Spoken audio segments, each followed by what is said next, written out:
Hello viewers, Rana diary চ্যানেলের পক্ষ থেকে আমি পড়ি। আমাদের ভিডিওগুলো নোটিফিকেশন সবার আগে পেতে হলে নিচে থাকা সাবস্ক্রাইব বাটনটি ক্লিক করে পাশে থাকা বেল আইকনটি প্রেস করে রাখুন। আর আমাদের ভিডিওগুলোতে লাইক কমেন্ট শেয়ার করতে মোটেও ভুলবেন না।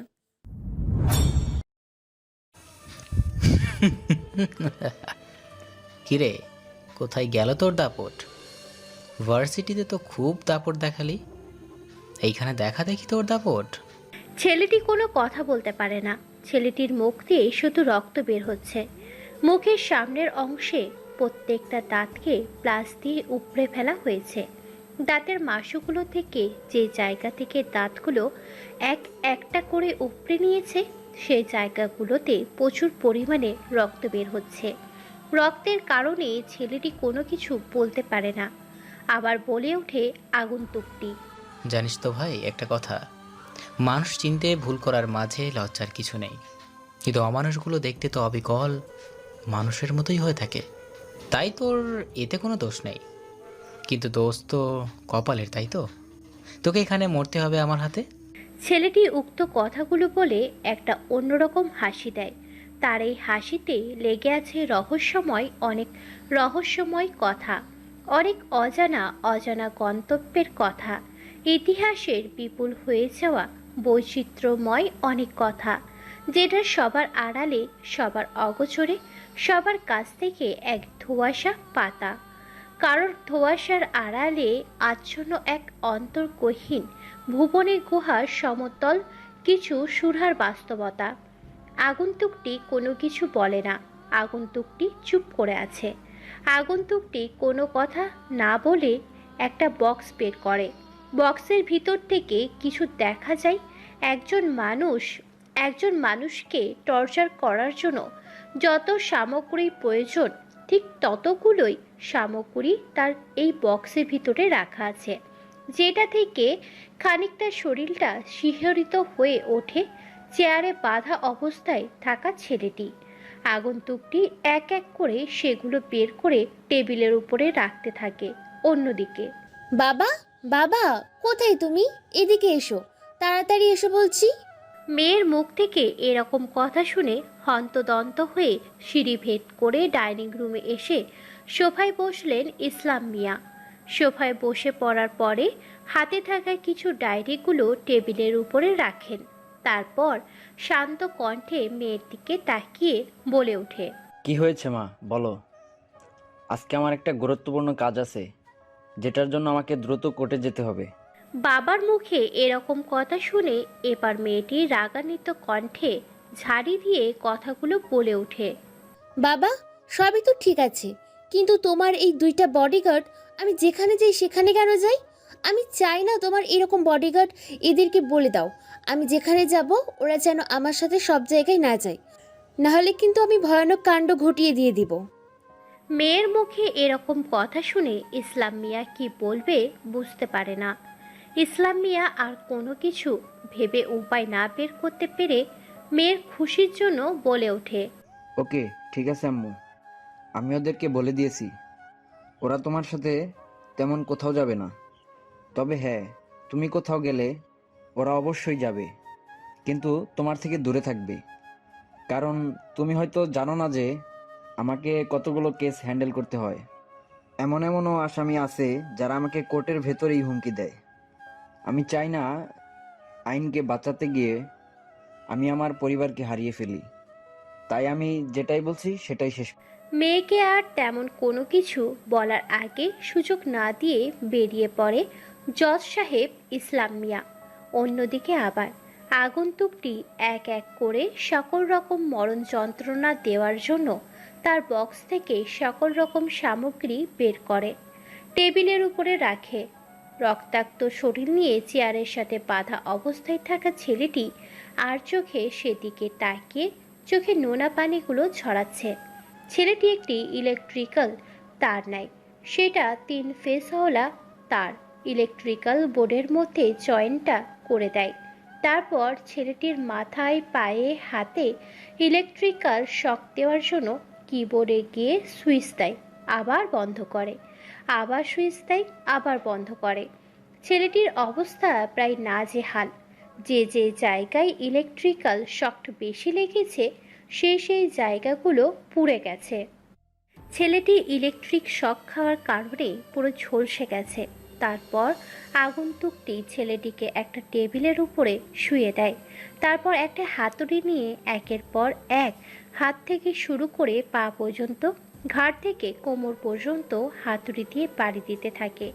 ছেলেটি শুধু চিৎকার করছে, কিন্তু তার চিৎকার বাহিরে বের হচ্ছে না, কেননা তার মুখের ভিতরে কাপড় ঢুকিয়ে দিয়েছে। সেই কাপড় ঢুকিয়ে দেওয়ার ভিতরে যেন অসম্ভব যন্ত্রণার শিকার হচ্ছে ছেলেটি, কারণ মুখের ভিতরে লাল মরিচের লঙ্কার সাথে কালা জিরে এবং ঝাঁঝালো রসুন, অতিরিক্ত মাত্রায় লবণ মুখে ঢুকিয়ে দিয়ে তার উপরে কাপড় দিয়ে মুখটা বন্ধ করে দেয় ছেলেটির। ছেলেটি শুধু চিৎকার করছে, চিৎকার বের হয় না। হাতুড়ি দিয়ে অনেক যন্ত্রণা করার পর পুরো শরীরটাকে থেতলে দেয়। মাংসগুলো যেন ফেটে গেছে, শরীরের সাথে চামড়াটা যেন লেপ্টে আছে, লাল রক্তটা যেন শরীরের চলাচল দেখা যাচ্ছে। শরীরের শিরা উপশিরা রগগুলো যেন শিহরিত হয়ে উঠেছে। আগন্তুকটি আবার হাসি দেয়, বলে ওঠে,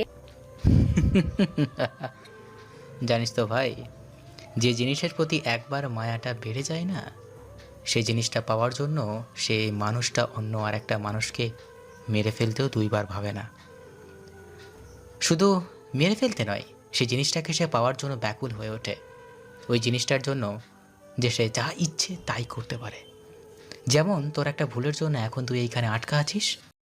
আগন্তুকটির মুখে এরকম কথা শুনে আরো ভয় পেয়ে যায় ছেলেটি। ছেলেটি ড্যাব ড্যাব চোখে তাকিয়ে আছে। ছেলেটিকে টেবিলের উপর শুয়ে রাখা অবস্থায় এক একটা ব্রেক নিয়ে ছেলেটির পিঠের উপরে হাতে পায়ে হাতুড়ি দিয়ে ব্রেক মেরে দেয় টেবিলের সাথে। তারপর একটা ড্রিল মেশিন নেয়, ছেলেটির দুই হাঁটুর মধ্যে ফুটো তৈরি করে দেয়। পাগলের মতো হাসছে আর এসব করছে। যে হাত দিয়ে তার প্রিয় জিনিসটাকে সে ধরেছিল, সেই হাতের উপর ড্রিল মেশিন দিয়ে এক একটা করে আঙ্গুলের ছিদ্র করে ফেলে। হাতের তালুগুলো যেন এক ছিদ্রবিহীন অস্তিত্বহীন মানুষের হাত হয়ে গেছে। হাতের রগ, শিরা, উপশিরা, হাড় হাড্ডি সব দেখা যাচ্ছে। আগন্তুকটিকে কেন জানি না ওর প্রতি একটু মায়া হয়, তাই ওর মুখের ভিতর থেকে কাপড়টা বের করে সাথে সাথে ছেলেটি যেন জান্নাতি নিঃশ্বাস নেয়। চিৎকার করে কাঁদতে কাঁদতে বলে ওঠে, ভাই আমাকে ছেড়ে দাও, আমার ভুল হয়ে গেছে। আমি ভাবতে পারিনি যে ও তোমার প্রিয় পছন্দের জিনিস। আমি ভুল করে ধরে ফেলেছিলাম, নিজের করে নিব বলে আমি ওর কাছে মাপ চেয়ে নিব। অনেক অত্যাচার করলে, এবার অন্তত আমাকে ছেড়ে দাও। আমার ফ্যামিলির কাছে যেতে পারবো, বেঁচে থাকতে আরও ভার্সিটিতে যাব না। ভাইয়া প্রাণটা আমার ভিক্ষা দাও। ছেলেটির মুখে এরকম কথা শুনে ছেলেটিকে আর কোনো কিছু বলতে না দিয়ে আবার ছেলেটির মুখের ভিতর কাপড় ঢুকিয়ে দেয়। তারপর আগন্তুকটি ছেলেটিকে উল্টো করে ঝুলিয়ে দেয়। সত্যি কথা বলতে আগন্তুকটির মাথা কাজ করছে না। সে যা করে নিজের ইচ্ছাই করে, যা করবে সেটা নিজের ভাবনাতেই করবে। সে নিজেকে ছাড়া আর কারোর কথা শোনে না। নিজের মন আর নিজের আত্মার সাথে সে বন্ধুত্ব করেছে। আগন্তুকটি ভীষণ ভয়ানক। যখন সে বলেছে তখন সে করে দেখাবে। তারপর আগন্তুকটি ধারালো একটি চাকু নিয়ে ছেলেটির পায়ের কবজি চামড়া কেটে দেয়। সাথে সাথে গড় গড় করে রক্ত বের হতে থাকে। তারপর আস্তে আস্তে পা থেকে চামড়াগুলোকে নিচের দিকে ছিলতে শুরু করে। ছেলেটির যেন জীবন থেকে আত্মাটা বেরিয়ে যাচ্ছে, মৃত্যু যেন তার সন্নিকটে। ছেলেটির চিৎকার বাহিরে বের হয় না। ছেলেটি মরণ যন্ত্রণায় পাগল কুত্তার মতো চিৎকার করছে, কিন্তু মৃত্যু তাকে বরণ করছে না। ছেলেটি যেন নিজের মৃত্যুটাকে খুব কষ্ট করে উপলব্ধি করতে পারছে। আগন্তুকটি ছেলেটির শরীর থেকে জীবন্ত অবস্থায় চামড়াগুলো ছিঁড়তে শুরু করে। ছিঁড়তে এক পর্যায়ে শরীর থেকে পুরো চামড়াটাকে আলাদা করে ফেলে। শরীরে শুধু গোস্তগুলো দেখা যাচ্ছে। রক্তাক্ত হয়ে গেছে, রক্তবিহীন হয়ে গেছে ছেলেটির শরীর। সারা রুমে সাদা রঙের ফ্লোরটা রক্তে লাল, রক্তাক্ত হয়ে গেছে। ছেলেটির জীবনটা শুধু ধূপ ধূপ করছে। আগন্তুকটি আবার একটা ভিডিও করেছে ইউটিউব, ফেসবুক এবং আরও জনপ্রিয় অ্যাপগুলোতে আপলোড করার জন্য। তারপর আরও একটা ধারালো ছুরি নিয়ে ছেলেটির শরীর থেকে গোস্তগুলোকে পিস পিস করে তার শরীর থেকে ছেলেটির গোস্তগুলোকে বের করে নিতে থাকে। ছুরিটা দিয়ে যতবার তার শরীর থেকে গোস্ত বের করার জন্য আঘাত করছে, ততবার যেন ছেলেটির কলিজায় গিয়ে আঘাতটা লাগছে। ছেলেটি এক পর্যায়ে তার এরকম মরণ যন্ত্রণা আর সহ্য করতে না পেরে নিজেকে শ্বাসরোধ করে মেরে ফেলে নিজেই নিজেকে। অর্থাৎ সে নিজের নিঃশ্বাসটাকে বাইরে ফেলছিল, সেই নিঃশ্বাসটাকে আর ভিতরে নেয়নি। নিজের নিঃশ্বাসটাকে বন্ধ রেখে ছেলেটি মরণ যন্ত্রণার হাত থেকে বেঁচে থাকার জন্য পরপারের উদ্দেশ্যে রওনা দিয়েছে। আগন্তুকটি এটা দেখে এক অন্যরকম হাসিতে মেতে ওঠে। তারপর আগন্তুকটি সেই ভিডিওটাকে ফেসবুক, ইউটিউব, ইনস্টাগ্রাম, হোয়াটসঅ্যাপ আরও অন্যান্য জনপ্রিয় অ্যাপগুলোতে পাবলিশ করে দেয়। মুহূর্তের মধ্যেই যেন ভাইরাল হয়ে যায়। ভিডিওটা ছড়িয়ে পড়ে পুরো বাংলাদেশ সহ বাংলাদেশের আশেপাশের দেশগুলোতে, যেমন ইন্ডিয়া, আফগানিস্তান, পাকিস্তান, ভুটান আরও অনেক দেশগুলোতে। এক ভয়ের আতঙ্ক শুরু হয়ে যায়, যেন পুরো ফেসবুকে হাহাকার আর আর্তনাদ ছড়িয়ে পড়ে। সবার মুখে শুধু একটাই কথা, শহরের প্রভাবশালী ছেলে যদি এই অবস্থা করে একজন অজানা কুখ্যাত সন্ত্রাসী, তাহলে না জানি সাধারণ মানুষের কি অবস্থা করে এই সন্ত্রাসী। ছোট থেকে বড় পর্যন্ত সবাই যেন আতঙ্কে ও ভয়ে আছে। কেউ এখন বাসার বাইরে তেমন আড্ডা দেয় না, সবাই যেন ঘরের ভিতরে ঘরবন্দি হয়ে আছে। আসলে এতক্ষণ কি হলো বা কি হয়েছে কোনোটাই আপনারা বুঝে উঠতে পারেননি, তাই না? কোনো সমস্যা নেই, আমি সবটাই খোলসা করে বলছি যে কি হয়েছিল, কেনই বা আগন্তুকটি ওই ছেলেটাকে নৃশংসভাবে হত্যা করলো। তবে কমেন্ট করে জানাবেন, এর থেকেও ভয়ঙ্কর গল্প শুনতে চাও নাকি এর থেকে আরও কম ভয়ঙ্কর গল্প শুনতে চাও? জনপ্রিয়, সবার পরিচিত আমাদের রাজশাহী শহর। রাজশাহী শহরে রাজশাহী ভার্সিটিতে কম বেশি পড়তে আসে বাহিরের দেশগুলো থেকে শুরু করে বাহিরের অঞ্চল, বাহিরের ডিস্ট্রিক্ট, বাহিরের বিভাগগুলো থেকে আমাদের বাংলাদেশের ছাত্রছাত্রীরা। আর এই রাজশাহী শহরটাতে যেমনই লেখাপড়ার পাশাপাশি তেমনি চলে আরও অনেক রকমের বেহায়াপনা কাজের সাথে অশ্লীল কাজ আর অন্যান্য যেগুলো বলাই যায় না। আমাদের জজ সাহেবের মেয়ে এই ভার্সিটিতেই পড়ে। জজ ইসলাম সাহেবের মেয়ে তানিয়া। তানিয়া দেখতে অসম্ভব সুন্দর, ফর্সা অর্জুন বর্ণের, এক লাজুক লতা গোলাপি পরি। পঞ্চমকর ডিস্ট্রিক্ট থেকে পড়তে যায় সেখানে এক ছেলে বললেও ভুল হবে, বলতে হবে আগুনের গোলা, পুরো আগুনের গোলা। ছেলেটাকে বুঝলে নরম আর ভাবলে গরম। আজ ছেলেটি ভার্সিটিতে প্রথম দিন, কাঁধে ব্যাগ, চোখে সানগ্লাস, পরনে স্টাইলিশ প্যান্টের সাথে ম্যাচিং করা টি শার্ট আর হাতে ঘড়ি। বাইক নিয়ে প্রবেশ করছে রাজশাহী ভার্সিটির মাঠে। সবাই ছেলেটির দিকে হাঁ করে তাকিয়ে আছে। ছেলেটি কোনো দিকে না তাকিয়ে তার বাইকটিকে পার্কিং করে, নিজের ক্লাসরুমের অর্থাৎ প্রিন্সিপালের রুমের উদ্দেশ্যে রওনা দেয়। যখনই সিঁড়ি দিয়ে উপরে উঠতে যাবে তখনই যেন কারোর সাথে ধাক্কা খেয়ে না পড়ে গিয়েও বেঁচে যায়। কিন্তু যে ধাক্কা খেয়েছে সে ফ্লোরে পড়ে যায়। পড়ে যাওয়ার সাথে সাথে চিৎকার দিয়ে বলে ওঠে, ওরে আমার কোমরটা বুঝি ভেঙে গেল রে। ছেলেটি মেয়েটার কথায় তার চোখ থেকে সানগ্লাসটা খুলে ফেলে। মেয়েটার দিকে তাকিয়ে তো প্রথম দেখায় যেন ছেলেটির শরীরে 11,000 ভোল্টের এক শীতল বাতাস প্রবাহিত হয়ে যায়। হাঁ করে তাকিয়ে আছে।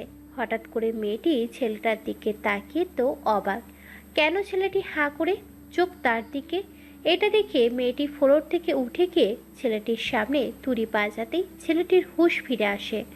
তারপর মেয়েটি ঝাড়ি দিয়ে বলে ওঠে, কিরে বেটা, তুই কি চোখ উপরে নিয়ে ঘুরিস নাকি রাস্তাঘাটে? ফেলে দিয়ে তো আমার কোমর দিলি ভেঙে। ছেলেটি কোনো কথা বলে না, হাঁ করে তাকিয়ে আছে মেয়েটার দিকে। মেয়েটি এটা দেখে ছেলেটির কলার ধরে মেয়েটা তার মুখের সামনে আবার ঝাড়ি দিয়ে বলে ওঠে, কিরে বলদার বাচ্চা বলত, তুই এভাবে কি দেখছিস? দেখে তো মনে হচ্ছে ভার্সিটিতে নতুন। যা, তুই নতুন বলেই তোকে ছেড়ে দিলাম। নেক্সট টাইম চোখগুলো নিচের দিক দিয়ে সোজা তাকিয়ে হাঁটবি। কথাগুলো বলে মেয়েটি চলে যায়। ছেলেটি কোনো কথা বলে না, চুপচাপ প্রিন্সিপালের রুমে গিয়ে পরিচয় হয়ে নিজের ক্লাসরুমে চলে যায়। সেখানে গিয়ে তো আরও অবাক, কেননা সেখানে গিয়ে দেখতে পায় তার ব্যাচেই পড়েছে সেই মেয়েটি। ছেলেটির পাশে আরেকটি ছেলে বসেছিল, পলাশ নামের ছেলেটি। হাত বাড়িয়ে দিয়ে বলে ওঠে, হাই, আমি পলাশ। এই ভার্সিটিতে দীর্ঘ 3 বছর ধরে লেখাপড়া করছি। তুমি নিশ্চয়ই নতুন, আমরা বন্ধু হতে পারি? হাই, আমি ফারুক। এই ভার্সিটিতে নতুন ভর্তি হয়েছি। এখন থেকে পড়ালেখা কমপ্লিট করে যে কোনো একটা জায়গায় সেটেল হয়ে যাব। হ্যাঁ শিওর, অবশ্যই আমরা ফ্রেন্ড হতে পারি। তারপর দুজনে অনেক কথা বলে। এক পর্যায়ে ফারুক নামের ছেলেটি জিজ্ঞাসা করে বলে ওঠে, আচ্ছা বন্ধু, তোকে একটা কথা জিজ্ঞেস করব? করতে পারিস, যে কোনো প্রশ্ন, কোনো সমস্যা নেই। তোর প্রশ্নের উত্তর দিতে আমি রাজি আছি, বল। পলাশের কথা শুনে এবার ফারুক আমতা করে হালকা একটু মুচকি হেসে মেয়েটার দিকে তাকিয়ে চোখের ইশারায় দেখিয়ে বলে ওঠে, ওই মেয়েটাকে, আর ওই মেয়েটার সম্বন্ধে আমাকে কিছু ডিটেলস দে। কেন, তুই জেনে কি করবি? ওর কি দরকার তোর? তুই নতুন তাই ওর সম্বন্ধে জানিস না ও কার মেয়ে? হ্যাঁ, আমি তো সেটাই জানতে চাচ্ছি যে ওইটা কে এবং পরিচয় কি। ফারুকের কথায় সন্দেহ দৃষ্টিতে তাকিয়ে এবার হালকা হেসে পলাশ বলে ওঠে, ও হচ্ছে আমাদের এই এলাকা জজ সাহেবের মেয়ে। আর জজ সাহেব হচ্ছে ইসলাম মিয়া, আর তার মেয়ে হচ্ছে তানিয়া। আর কিছু জানার আছে তোর? এবার পলাশের কথায় ফারুক হালকা হেসে বলে ওঠে, আরে না রে ভাই, যা বলছি এতেই অনেক। আরে এর থেকে বেশি জানার প্রয়োজন নেই, যা জেনেছি এতেই কাজ হয়ে যাবে। তাই? দুজনে এইভাবে অনেক কথা বলে, অনেক আড্ডা দেয়, প্রতিটা ক্লাস করে তারা। এই ক্লাসটাই শেষ ক্লাস। তখনই হঠাৎ করে চোখে চোখ পড়ে যায় মেয়েটির। মেয়েটি আর কেউ না, মেয়েটা হচ্ছে তানিয়া। তানিয়ার হঠাৎ চোখ আটকে পড়ে যায়। ফারুকের চোখ জোড়া ড্যাপ ড্যাপ চোখে তাকিয়ে আছে। ফারুক এখনও তানিয়ার দিকে। তানিয়া কোনো কিছু না বলে কোনো রকমে ক্লাস শেষ করে বের হয়ে যায় বাড়ির উদ্দেশ্যে। এরপর পলাশ আর ফারুক বেরিয়ে পড়ে বাইক নিয়ে। পুরো শহরটা ঘুরে দেখবে বলে। তাদের বাকি বন্ধুগুলো আজকে ভার্সিটিতে আসেনি বলে পরিচয় করিয়ে দিতে পারেনি। পরে পরিচয় করিয়ে দেবে বলে শহরটা ঘুরতে বের হয়।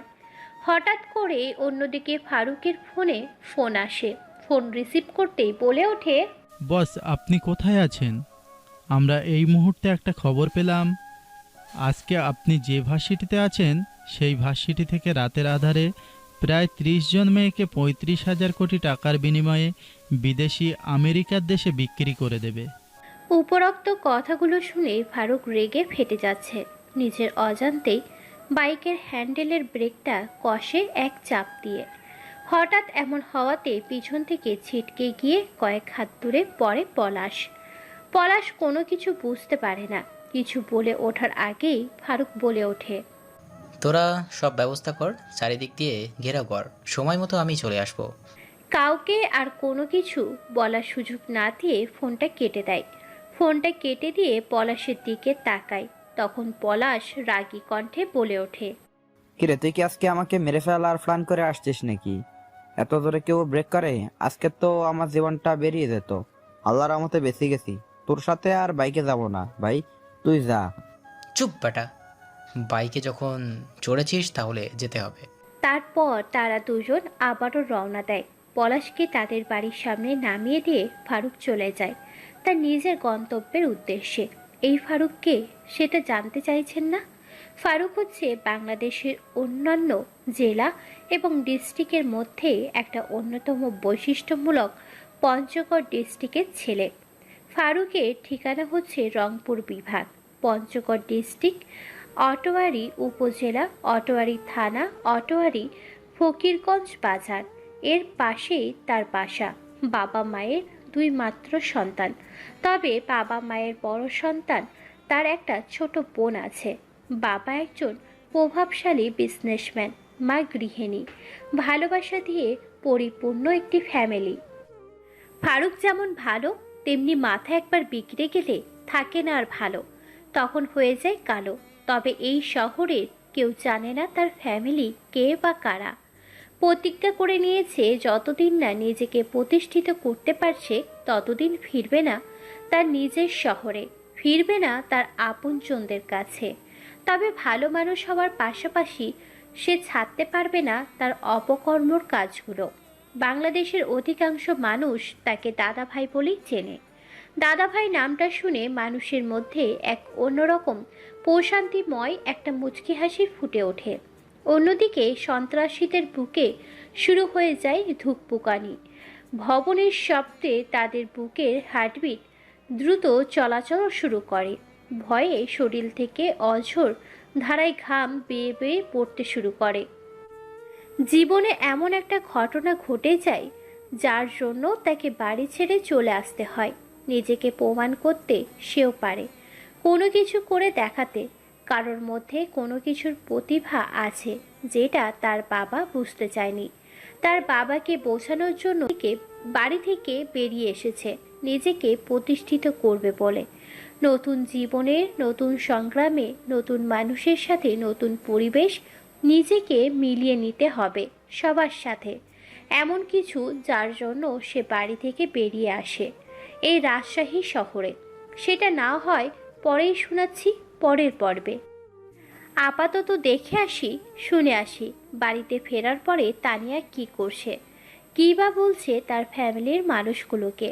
ও হ্যাঁ, তানিয়ারা দুই বোন, বলতে ভুলে গেছি। তানিয়া হলো বড়, তানিয়ার একটি ছোট্ট বোন আছে, তার নাম হচ্ছে তাফিয়া। তানিয়া বাড়িতে এসে ব্যাগটা ছুঁড়ে মারে সোফায়, তারপর রাগী ভাব নিয়ে বসে পড়ে সোফায়। তাফিয়া তানিয়াকে রাগী ভাব নিয়ে সোফায় বসতে দেখে মুচকি হাসে। তাফিয়া বলে ওঠে তানিয়ার উদ্দেশ্যে, কিরে আপু, ভার্সিটিতে আজকে কি হয়েছে তোর সাথে যে ভার্সিটিতে আসার পর ব্যাগটাকে ছুঁড়ে মারলে সোফার উপর? তানিয়া কোনো কথা বলে না, তাকে নিজের রাগটাকে কন্ট্রোল করে ছোট বোনের দিকে তাকিয়ে মুচকি হেসে এবার বলে ওঠে, তোর না জানলেই নয় রে বোন, তোকে কি জানতেই হবে? তুই বলতে চাইলে শুনবো, আর বলতে না চাইলে কি তোকে জোর করবো নাকি? আর বলিস না, কোথা থেকে জানি না ভার্সিটিতে একটা ছেলে উঠে এসেছে। আস্তে আস্তে প্রথম দিন ছেলেটা আমার সাথে ধাক্কা খায়, আমি গেলাম ফ্লোরে পড়ে গিয়ে দিলাম অনেকগুলো কথা শুনে। তারপর ছেলেটি কোনো রিয়াকশন না করে আমার দিকে ড্যাব ড্যাব করে চোখে তাকিয়ে আছে। আবারও দিলাম কতগুলো কথা শুনিয়ে। তারপর নিজের ক্লাসরুমে গেলাম, সেখানে গিয়ে তো আরেক ঝটকা খেলাম, কেননা ব্যাটা খাটাস আমার সাথেই পড়ে। পড়িস তো পড়িস ঠিক আছে ভাই, তাই বলে তুই পুরো ক্লাস চলাকালীন আমার দিকে তাকিয়ে থাকবি? তানিয়ার মুখে এরকম কথা শুনে তাফিয়ার হাসতে হাসতে পেট ফেটে যাচ্ছে। হাসতে হাসতে তাফিয়া বলে ওঠে, তাই আমার তো মনে হয় ছেলেটা তোর প্রেমে পড়ে গেছে, কেননা প্রথম দেখায় ড্যাব ড্যাব চোখে তোর দিকে তাকিয়ে থাকে, তারপর পুরো ক্লাসরুমে কারোর দিকে না তাকিয়ে শুধু তোর দিকে তাকিয়ে থাকা, তারপর জানি না তোর সাথে কি কি করে সে। এজন্যই তো তোকে বলি এত মেকআপ করে ভার্সিটিতে যাস না। কিন্তু কে শুনে কার কথা এখন বুঝতে এলাম। তাফিয়ার কথা শুনে রেগে মেগে একাকার। তানিয়া আরও কিছু বলতে যাবে তার আগেই তাফিয়া তাকে থামিয়ে দিয়ে আবার বলে ওঠে মুচকি হেসে, আচ্ছা আপু শোন না, ছেলেটা দেখতে কেমন রে? অনেক handsome, stylish, dashing look, six pack body, উজ্জ্বল ফর্সা শ্যামলা বর্ণের ছেলেটি। দেখতে নিশ্চয়ই হলিউডের বলিউডের সাকিব খানের মতো। সমস্যা নেই, তো যদি ছেলেটাকে পছন্দ হয় তাহলে আমাকে বলবে, আমি বাড়িতে বলে ওর সাথে তোর বিয়ের ব্যবস্থা করে দেব। কি বললি তুই? দাঁড়া। এই বলে দৌড়ে নিজের রুমে চলে যায় তাফিয়া। অন্যদিকে ফারুক বাড়িতে পৌঁছে যায়। পৌঁছে গিয়ে ফ্রেশ হয়ে সোফায় বসে ল্যাপটপ নিয়ে। তারপর এখানকার লোকাল সব সিসিটিভি ক্যামেরা কোথায় কোথায় লাগানো আছে সেটা চেক করে দেখতে থাকে, কেননা সে মনে করে অপারেশনে নেওয়ার আগে কোন দিক দিয়ে নিব এবং কিভাবে নিব তাই তার পূর্ব পরিস্থিতি ভেবে রাখা উচিত। অন্যদিকে যে ফারুক কে ফোন করেছিল সেই ছেলেটি তার দলের সমস্ত ছেলেকে নিয়ে যে দিক দিয়ে ট্রাক নিয়ে যাবে প্রচার করার জন্য সেই দিক দিয়ে আশেপাশের এলাকা সহ রাস্তাঘাট ঘেরাও করে নিয়েছে প্রায় কয়েকশো ছেলেকে নিয়ে। ফারুক প্রত্যেকটা সিসিটিভি ক্যামেরা চেক করে নেয়। শুধু 3 জায়গা খালি আছে, যে জায়গাগুলোতে কোনো সিকিউরিটি দেওয়ার জন্য সিসিটিভি ক্যামেরা লাগানো হয়নি। সে বুঝে গেছে এই 3 রাস্তার মধ্যে দিয়ে যে কোনো একটি রাস্তা দিয়ে তারা মেয়েগুলো পাচার করবে। তাই সে তার লোকদেরকে 3 রাস্তা ঘিরে ফেলতে বলে, সাথে বন্দুক, রাইফেল আর অন্যান্য সরঞ্জাম রেডি করে রাখতে বলে। আরও অন্যান্য সামগ্রী যেগুলো দিয়ে মুখাপেক্ষ হবে। 2 দলের মধ্যে লড়াই হবে, 2 দলের মধ্যে বিজয়ী হবে কারা, তাই পূর্ব পরিস্থিতি নিয়ে রওনা দেবে ফারুকরা। সবকিছু তৈরি হয়ে গেছে। দেখতে দেখতে সন্ধে নেমেছে, চারিদিকটা অন্ধকারে ছেয়ে গেছে। আকাশে হালকা হালকা ঘন কালো মেঘ দেখা যায়, যার কারণে তারা চাঁদ কোনোটাই দেখা যায় না। পরিবেশটা কেমন যেন হালকা অন্ধকারে ছেয়ে গেছে। পুরো রাস্তাটা যেন পিন পিন নীরবতায় বিরাজ করছে। পুরো রাস্তাটা যেন আজকে অন্য দিনের চেয়ে এক ভয়ঙ্কর রূপে রূপান্তর হয়েছে। রাত 10টা 5। দেখতে দেখতে 11টা বেজে 12টা। 12টাকে ওভার করে রাত্রে বাজে 1টা। এখনও কারোর কোনো সুরা পাওয়া যায় না। এটা দেখে এবার ফারুক বলে ওঠে, কিরে, তোর খবর কি? সঠিক ইনফরমেশন ছিল, এখনো তো কেউ এলো না। ভাই, আকাশ সাক্ষী, জমিন সাক্ষী, পৃথিবীর আলো বাতাস সহ পৃথিবীর সকল সৃষ্টিকে সাক্ষী রেখে আমি দীপ্ত কণ্ঠ শপথ করে বলছি, আমি যা ইনফরমেশান এনেছি সবটাই সত্যি। আমরা আর কয়েক মিনিট অপেক্ষা করি, নিশ্চয়ই তারা আসবে। কথাটা শেষ করার আগেই 2 দিক দিয়ে 2টা কালো রঙের স্মার্ট কার এসে উপস্থিত হয়। রাস্তার সাইডের সাথে আরেকটি ট্রাক, তার পিছনে আরেকটি লরি। গাড়িগুলোর ভিতর থেকে 2 জন ব্যক্তি বের হয়ে আসে।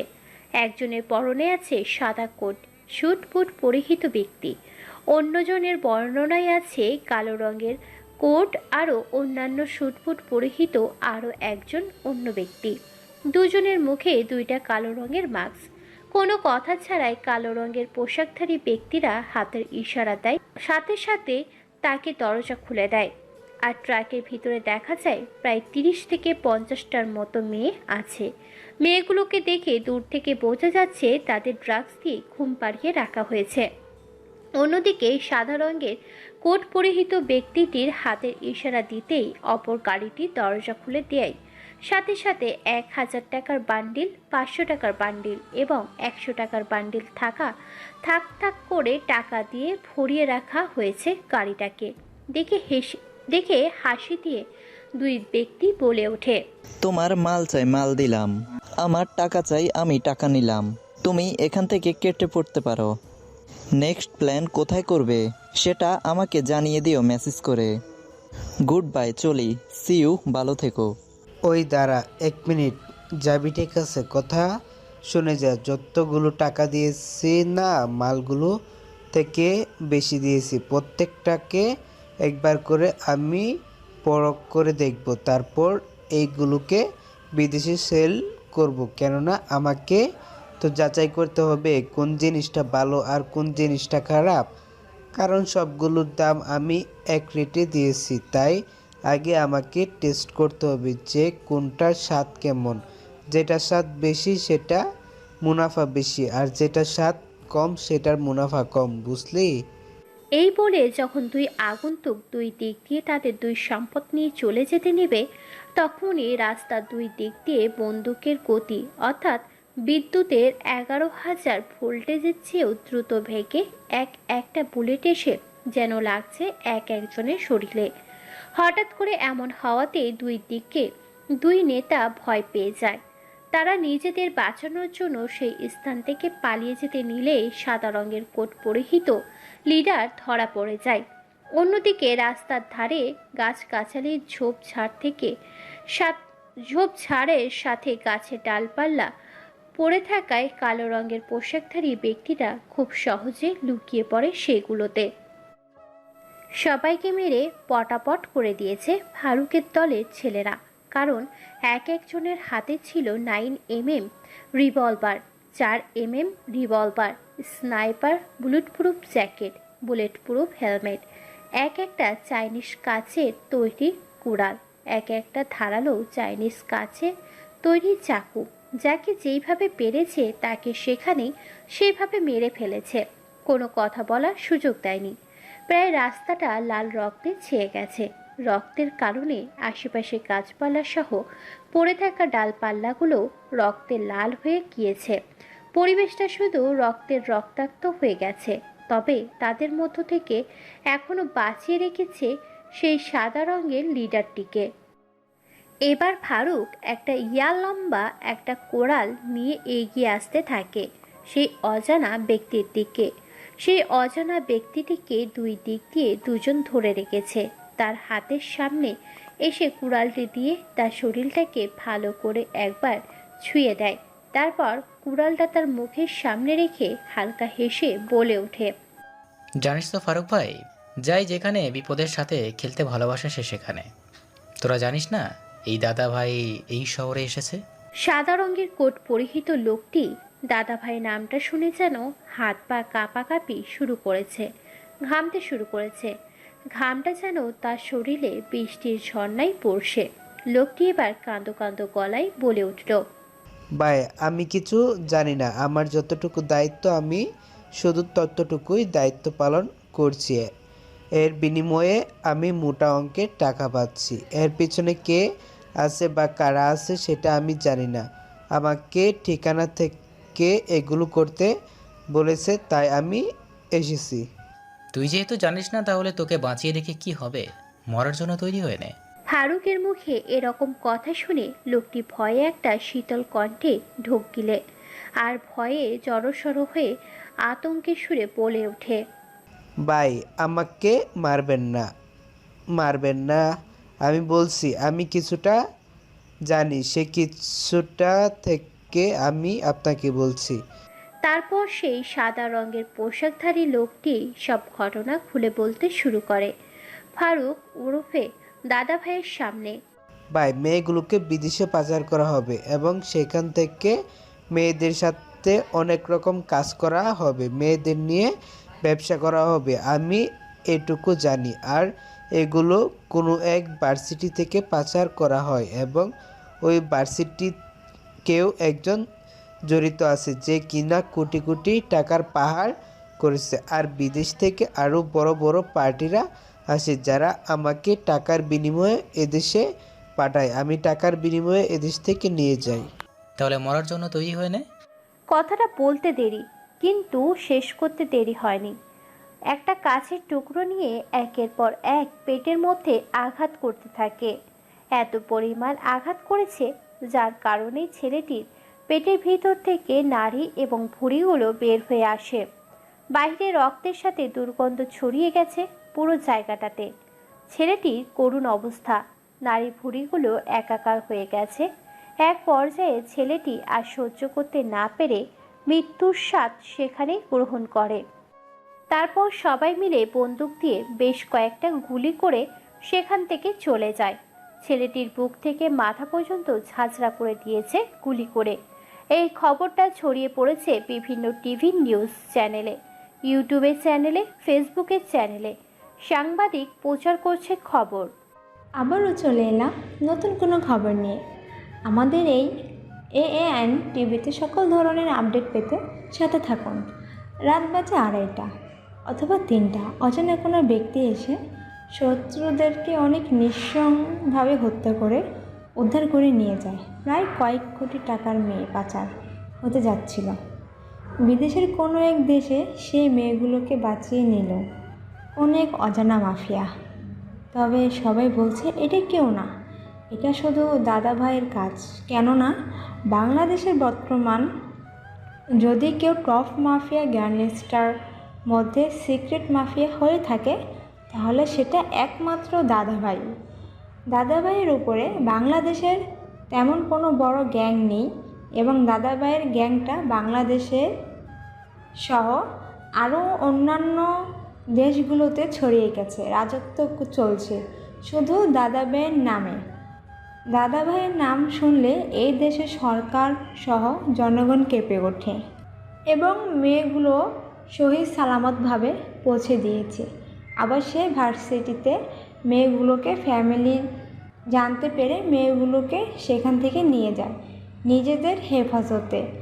অনেকটাই দুর্নাম হয়েছে ভার্সিটির, কেননা আরও তথ্য পাওয়া গেছে সে ভার্সিটির কেউ এসবের পেছনে জড়িত আছে, যে কিনা মেয়েদের পাচার করে বিদেশের টাকায় কোটি কোটি পার করছে। রাজশাহী শহরের ভার্সিটি সহ আরও অন্যান্য ভার্সিটিতে এখন আইনের আয়ত্তে নেওয়া হয়েছে বিভিন্নভাবে, আর ব্যবস্থার সাথে আরও কঠোর আইন জারি করা হয়েছে। আমরা এতটুকু খবর পেয়েছি। পরবর্তী খবর জানতে আমাদের চ্যানেলটি ভিজিট করে রাখুন। ছোট্ট একটা বিরতি নিচ্ছি, বিরতির পরে বিস্তারিত আলোচনা। টিভির পর্দায় সাংবাদিকের কথাগুলো শুনে রাজশাহী শহরের মানুষগুলো আরও আতঙ্কে পড়ে যায়। ছেলে মেয়েগুলোকে বাইরে লেখাপড়া করতে পাঠাতে ভয় পায়। যে যার মতো কানাঘুষা করছে, অনেক অনেক কথা বলছে। আজকে ভার্সিটিতে তেমন কোনো রিয়াকশন দেখা যায় না খবরের পরে, কেননা ভার্সিটিতে ওই খবরের পরে কেমন যেন হয়ে উঠেছে। ভার্সিটিতে বাইক নিয়ে প্রবেশ করেছে ফারুক।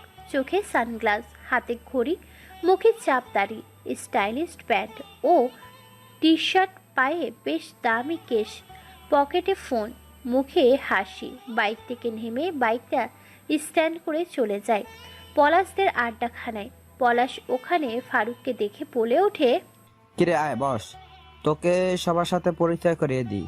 এ হচ্ছে আমাদের নতুন বন্ধু ফারুক, আর এ হচ্ছে মাকসুদুল, বাবু, ফরাদ, শামীম, তামিম, ইকবাল, রহিম, করিম, জব্বার, সালাম, বরকত, রফিক, শফিক, বাহাদুর। আজ থেকে সবাই আমাদের বন্ধু। সবাই এক এক করে হাতে হাত মেলাও আর বন্ধুত্ব করে নিয়ে ফারুকের সাথে। হ্যালো ফ্রেন্ড, আমি সালাম। তুমি আমাদের পলাশের ফ্রেন্ড, মানে আমাদের সবার ফ্রেন্ড। সো ফ্রেন্ডের মধ্যে তুমি নয়, শুধু তুই। ওকে ওকে বন্ধু। তারপর তারা এক এক করে সবাই একসাথে পরিচয় হয়ে নেয়। পরিচিত পর্ব সেরে নিয়ে তারা একসাথে সবাই মিলে এক জায়গায় আড্ডা দিতে থাকে। বন্ধুদেরকে পেয়ে সে হেব্বি খুশি। বন্ধুদের সাথে আড্ডা দিচ্ছে, তার পাশাপাশি লেখাপড়া করছে, আর তার পাশাপাশি টুকটাক মাস্তানি তো আছে। রাতের আধারে অন্ধকারে বেরিয়েছে, এক হায়না রূপে বেরিয়েছে সেই সব শক্তিশালীতে ধ্বংস করতে। ও হ্যাঁ, সে বাসা থেকে কেন বেরিয়ে এসেছে সেটা বলতে তো ভুলে গেছি। চলুন তাহলে সেটাও শুনে আসি। কেন সে বাসা থেকে বেরিয়ে এসেছিল, আর কেনই বা সে বর্তমানে এই রাজশাহী শহরে নিজেকে প্রতিষ্ঠিত করার জন্য নিজেই নিজের সাথে লড়াই করছে। পরিবারের বড় সন্তান ফারুক। তার একটা ছোট্ট বোন আছে। বোনটা এবার ইন্টারে পড়ছে, আর ফারুক অনার্স 2য় বর্ষে ভর্তি হতো। লেখাপড়ার পাশাপাশি বেশ দাপট ছিল তার শহরে। ধীরে ধীরে সে একটা সংগঠন তৈরি করে গরিব মানুষকে সাহায্য করবে বলে। সেই সংগঠনটা ধীরে ধীরে একটা গ্যাংয়ে তৈরি হয়। সেই গ্যাংটা ধীরে ধীরে একটা গ্যাংস্টারে রূপান্তরিত হয়। রাতের আধারে দিনে দুপুরে যেখানে সেখানে, অলিতে গলিতে, আনাচে কানাচে, এখানে ওখানে, যেখানে সেখানে, যাকে যখন পায় অন্যায় করতে দেখলেই প্রকাশ্যে থাকা পৃথিবী থেকে সরিয়ে দেয়। প্রশাসন থেকে পুলিশ পর্যন্ত, উপর থেকে নিচ পর্যন্ত কেউ এই গ্যাংয়ের মুখাপেক্ষী হতে পারেনি। তাই তো এই গ্যাংটা দাদাভাই হিসেবে পরিচিত পেয়েছে। লেখাপড়ায় তেমন একটা ভালো ছিল না সে, তবে মানুষ হিসাবে খুবই ভালো সে। ভার্সিটিতে কারোর সাথে সে কোনো অন্যায় হতে দিত না। গরিব দুঃখীদের সবসময় সাহায্য করত, তাদের পাশে থাকতো। তাদের ন্যায় বিচার, যে কোনো বিপদে মানুষের পাশে থাকার জন্য সর্বপ্রথম সে তাদের পাশে দাঁড়াতো। তার পরিবারের কেউ জানতো না যে এই গ্যাংস্টার মাস্টার মাইন্ড সে নিজেই। সবাই ভাবতো সে সরল সাদা। এটাতে কেউ তাকে গালিগালাজ করলে কাউকে কোনো কিছু বলতো না। তবে রাতের আধারে গিয়ে তাকে উঠিয়ে নিয়ে এসে তাকে বুঝিয়ে দিত শান্তশিষ্ট ছেলেগুলো কখনোই বোকা হয় না, বরং তারা বুদ্ধিমত্তার পরিচয় দিয়ে সঠিক সময়ের অপেক্ষা করে। বুদ্ধিমানরা কখনো রেগে যায় না, তারা ঠান্ডা মাথায় রেখে শেষ খেলাটা শেষ পর্যন্ত খেলে। ভার্সিটিতে লেখাপড়ার পাশাপাশি মারামারিতেও পারদর্শী সে, কাউকে তোয়াক্কা করতো না। একটা ছেলে তাদের আগের ভার্সিটিতে একটা মেয়েকে প্রতিনিয়ত ডিস্টার্ব করত। ছেলেটি বড়লোক বাবার একমাত্র সন্তান ছিল, আর ছেলেটি ছিল ভার্সিটির 1 নম্বর ও শৃঙ্খল। সে মেয়েদের উত্তপ্ত করত, ডিস্টার্ব করত, কাউকে সম্মান দিত না। সব সময় তার পাওয়ার তাকে কাটাতো, সব সময় পাওয়ারের অপব্যবহার করত। একদিন ভার্সিটিতে প্রবেশ করেছে ফারুক। ফারুক বাইক স্ট্যান্ড করে তার বন্ধুদের সাথে দেখা করে, আড্ডা দিচ্ছে বন্ধুদের সাথে। হোসেন বলে ওঠে, কিরে তুই আজকাল কোথায় থাকিস? তোকে দেখা যায় না কেন শহরে? আরে পাগল, তেমন কিছু। তোরা তো জানিস আমরা কি কাজ করি, এত ব্যস্ত থাকি এটাই। একজনকে 33 ডিগ্রি যেতে হবে, 11,000 ভোল্টে বোল্ট দিতে হবে। ভার্সিটিতে তার পাওয়ারের অপব্যবহার করে। রাতে ওকে সারপ্রাইজ দিব, সমস্যা নেই। কথাগুলো বলা শেষ হয়নি তার আগে ভার্সিটির গেটের দিকে তাকিয়ে দেখতে পায় বিজয় নামের ছেলেটা আজকেও মেয়েদের ডিস্টার্ব করছে। ভার্সিটির গেট দিয়ে একটি মেয়ে ভিতরে প্রবেশ করছিল। মেয়েটির বুক থেকে ওড়নাটা টেনে নিয়ে বলে ওঠে বিজয়, কিরে সুন্দরী, আজকে আমার ভালোবাসা স্বীকার করবি নাকি নিজের পতন নিজের চোখের সামনে দেখবি? এসব বলছে আর ওড়নাটা নিয়ে টানাটানি করছে ছেলেটি। এমন সময় ফারুক খেয়াল করে মেয়েটি লজ্জায় মাথা নিচু করে নিয়েছে আর ছেলেটি তাকে নিয়ে মজা নিচ্ছে। এমন সময় চারিদিক দিয়ে মানুষ বের করতে থাকে। ছাত্রীরা আশপাশ দিয়ে তাদের ঘিরে ফেলতে শুরু করে। কেউ কোনো কথা বলে না, সবাই শুধু দেখছে, কিন্তু সাহস করে কেউ বিজয়ের সাথে কথা বলে না। মেয়েটি অসহায়ের মতো সবার দিকে তাকিয়ে আছে। এমন সময় মেয়েটির জামার খানিকটা অংশ ছিঁড়ে ফেলে বিজয় আর বলে ওঠে, কিরে তুই সবার সামনে আমার থাপ্পড় মারিস, আমার গায়ে হাত দিস, আজকে তোর এমন অবস্থা করব যেটা তুই ভাবতেও পারবি না। এবার বিজয় নামের ছেলেটি ধীরে ধীরে মেয়েটাকে অপমান করার জন্য তার সাথে অসভ্যতামি করতে থাকে। মেয়েটি এক পর্যায়ে তার অসভ্যতামিগুলোকে সহ্য করতে না পেরে ভার্সিটির 10 তলা ভবনের উপরে উঠে গিয়ে নিচে ঝাঁপ দিয়ে দেয়। সাথে সাথে মেয়েটি নিচে পড়ে গিয়ে প্রাণে বেঁচে গেলেও তার হাত পা এবং মেরুদণ্ড ভেঙে যায়, যার কারণে সে আর কোনোদিনও হাঁটাচলা করতে পারবে না। বেঁচে থেকেও মৃত হয়ে থাকবে পরিবারের উপরের বোঝা হিসাবে। এটা দেখে ফারুক, হোসাইন তাদের আরও বন্ধুগুলো দূরে দাঁড়িয়ে আছে। সেখানে ছেলেটি ভয় পেয়ে পালিয়ে যেতে নিলে ফারুক বিজয়কে ধরে ফেলে। কোনো কিছু বুঝে ওঠার আগেই ফারুক সহ তার বন্ধুগুলোকে উদুম কেলানি দিতে থাকে। এই পর্যায়ে মারতে মারতে প্রায় আধমরা করে ফেলেছে বিজয়কে। এমন পর্যায়ে রাগের মাথায় হকি স্টিক দিয়ে মারতে মারতে এক পর্যায়ে মাথা ফাটিয়ে ফেলে বিজয়ের। বিজয় এতগুলো মার সহ্য করতে না পেরে সেখানেই মারা যায়। এই ভিডিওটা ছড়িয়ে পড়ে সব জায়গায়। হৃদয়ের বাবা, ফারুকের বাবা অনলাইনে কাজ করছিল, তখনই ভিডিওটা দেখে নিজের ছেলেকে গুন্ডাদের মতো মারপিট করতে দেখে ভীষণ ঘাবড়ে যায় তিনি। ফারুক বাড়িতে গেলে তাকে অনেক বকাঝকা করে। ধীরে ধীরে ফারুকের আসল পরিচয় মানুষের সামনে চলে আসে, অর্থাৎ সেই শহরেই সব মানুষ জানে যে ফারুক আসলে সেই কুখ্যাত দাদা ভাই। আরও কি, ওর বাবা বাড়ি থেকে বের করে দিতে চেয়েছিল, কিন্তু তার মায়ের জন্য পারেনি।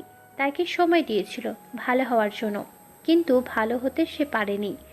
একদিন সে নিজের ভার্সিটি থেকে বাসায় ফিরছিল, তখনই সে দেখতে পায় তার ছোট বোনকে রাস্তার কিছু বখাটে ছেলে, প্রভাবশালী ব্যক্তিদের কয়েকটা বিগড়ে যাওয়া বাবার ছেলে, পরিবারে অকল্যাণ ডেকে আনায় কিছু কুলাঙ্গার ছেলে তার বোনকে ডিস্টার্ব করছে।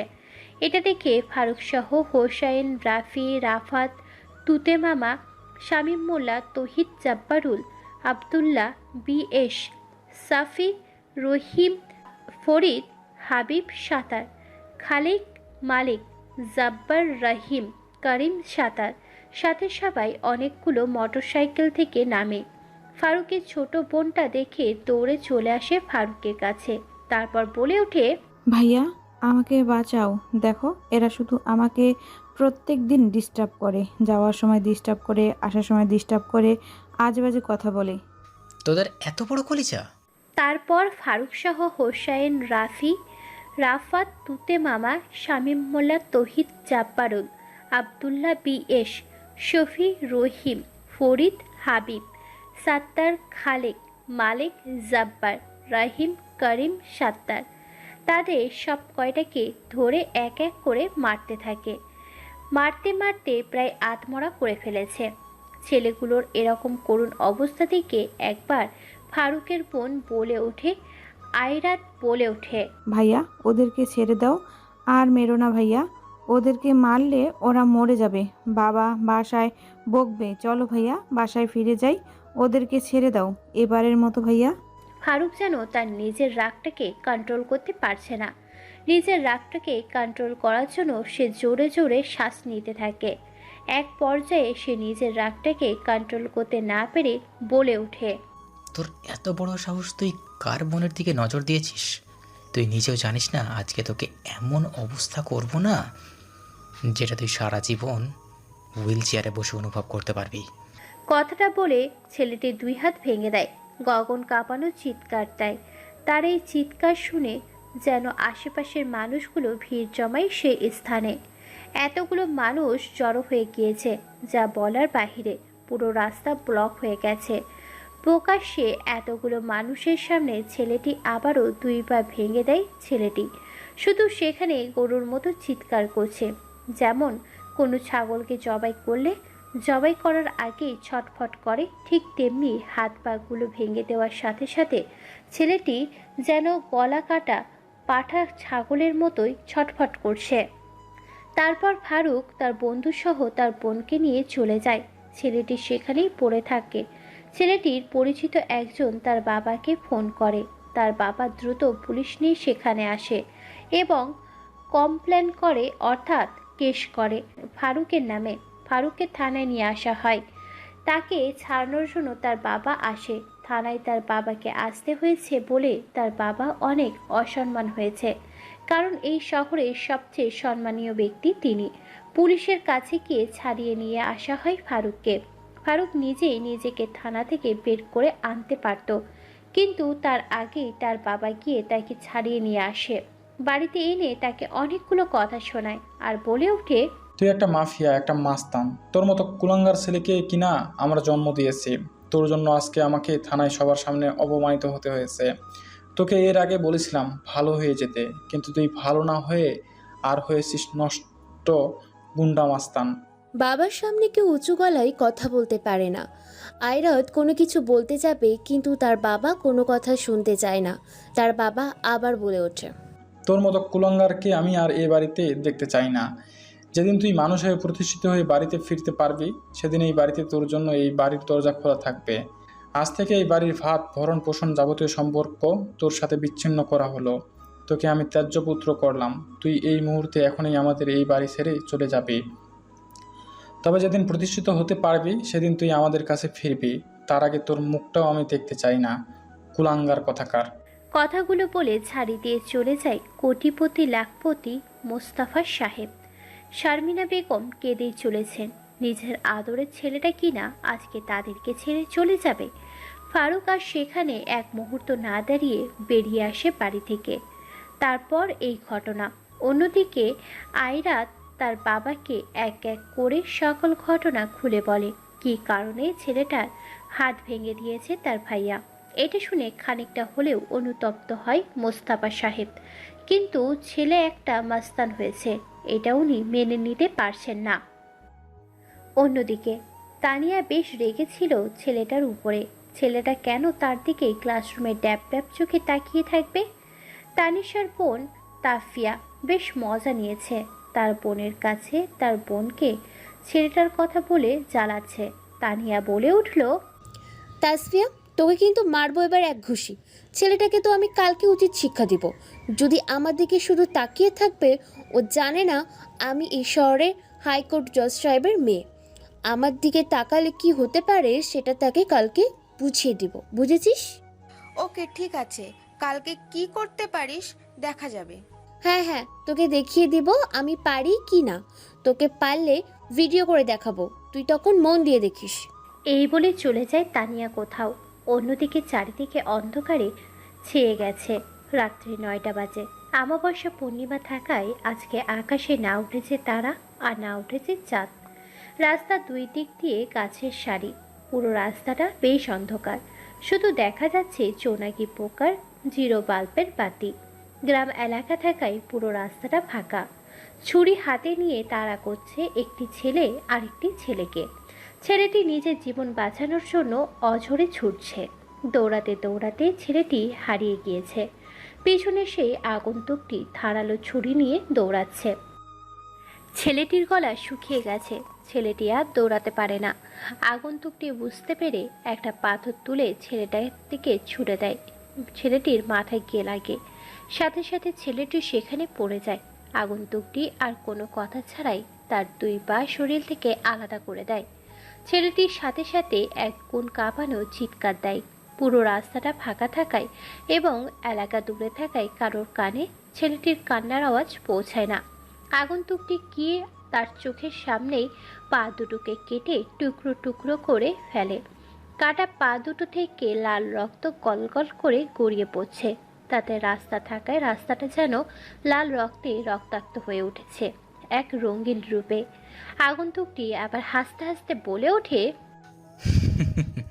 কিরে শালা বানরের বাচ্চা, তুই জানিস আমি কে? আমি তোকে বারবার সাবধান করেছি আমার ছেলেদের হাত দিয়ে, কিন্তু তুই আমার কথা শুনলি না। ভাই আমার ভুল হয়ে গেছে। আমি শ্রম দিয়ে খাবো, রিক্সা চালিয়ে খাবো, ট্যাক্সি চালিয়ে খাবো, অন্যের বাড়িতে থালা বাসন ধুয়ে খাবো, কিন্তু আর এই জঘন্যতম কাজ করব না। এবারের মতো ছেড়ে দিন, আমাকে একটা সুযোগ দিয়ে দিন। আগন্তুকটি ওর কথা শুনে হো হো করে হাসতে থাকে। তার এই হাসিতে যেন আকাশ বাতাস জমিন পশু পাখি কীট পতঙ্গ ফুল ফল জড় বস্তু উদ্ভিদ ধুলোময় মাটি সব যেন ভয়ে জড়সড় হয়ে এক কোণে গিয়ে কাঁপছে। আগন্তুকটি বলে ওঠে, আরে তুই ভুলে গেছিস এই দাদা ভাই সুযোগ মাত্র একবারই দেয়, দ্বিতীয়বার না। তুই তো জীবনের কামডাউনটা এখান থেকেই শেষ করলি। Good bye. কথাটা বলা শেষ করা যায়নি, তার আগেই তার পায়ে হাঁটুর উপরে ছুরি দিয়ে একদম গেঁথে দেয়। ছুরি দিয়ে এফোর ওফোর হয়ে যায়। তারপর তার পায়ের জাং থেকে শুরু করে একদম হাঁটু পর্যন্ত চিরে দুখণ্ড করে দেয়। দুই পায়ে দুখণ্ড করে দেয়। ছেলেটি শুধু সেখানে ছটফট করছে। তারপর ছেলেটির মুখের ভিতরে হাত ঢুকিয়ে জিহ্বাটাকে টেনে বার করার আগে গলার উপরে বুকের উপর চড়ে বসে। তারপর বুকের উপর খারাপভাবে পা দিয়ে মুখের ভিতর থেকে জিহ্বাটাকে টেনে বের করে নিয়ে আসে। জিহ্বাটাকে এক হাতের মতো বের করে নিয়ে আসে। তারপর ধারালো সেই ছুরি দিয়ে জিহ্বাটাকে কেটে ফেলে। সাথে সাথে মুখে রক্তই ভরে যায়। ছেলেটাকে খুব যন্ত্রণার সাথে মৃত্যু দিচ্ছে আগন্তুকটি। তারপর ছেলেটির বুকের উপর ছুরি দিয়ে হালকা আঘাত করে। হাত দিয়ে বুকটাকে ছিঁড়ে দেয়। তারপর বুকের ভিতরে হাত ঢুকিয়ে তার সেই কলিজাটাকে বের করে নিয়ে আসে আর হো হো করে হাসতে থাকে। কারণ সে জানে মানুষের কলিজাটাই আসল জিনিস। এই কলিজাটার জন্যই মানুষ তার ক্ষমতার পাওয়ারে অনেক কিছু ব্যবহার করে। কলিজাটাকে নিজে বের করে নিয়ে আসে। সাথে সাথে ছেলেটি ছটফটাতে থাকে, কিন্তু তখনও মরেনি, মরমর অবস্থা। তারপর ছেলেটির বুকের ভিতর কিছু পাথরের টুকরো ঢুকিয়ে দিয়ে অনেকগুলো হকি স্টিক দিয়ে আঘাত করে। ছেলেটি এতগুলো মার সহ্য করতে না পেরে এক পর্যায়ে প্রস্রাব পায়খানা করে দিয়ে সেখানেই মৃত্যুর স্বাদ গ্রহণ করে। আগন্তুকটি সেখানে এক তৃপ্তির হাসি দিয়ে বেরিয়ে পড়ে তার সে নিজের গন্তব্যের উদ্দেশ্যে। ছেলেটির লাশটিকে ঠিক করে রাস্তার মাঝখানে ভালো করে শুয়ে দিয়ে পকেট থেকে ফোন বের করে। আগন্তুকটি কোনো এক নাম্বারে ফোন করে। সাথে সাথে 10টা প্রাইভেট জ্যাক কালো কার চলে আসে। একটা এক রকম কার। আগন্তুকটি যে কারে বসে সেই কারটা 70% সোনা দিয়ে তৈরি করা। আগন্তুকটি সেই সোনার গাড়িতে করে চলে যায় তার নিজের গন্তব্যের উদ্দেশ্যে। আপনারা ভাবছেন গল্পটা হচ্ছেটা কি? ভাববেন না, গল্পে ইন্টারেস্টিং তো কেবল শুরুতেই যে মার্ডারটা করেছিল সেটা কেন, তাহলে এই শুনুন। ভার্সিটিতে যখন প্রথম প্রবেশ করে ফারুক, তখন তার প্রথম দেখায় ভালো লেগে যায়, তাই তাকে অনুসরণ করতে থাকে, অনুভব করতে থাকে, তাকে নিয়ে ভাবতে থাকে।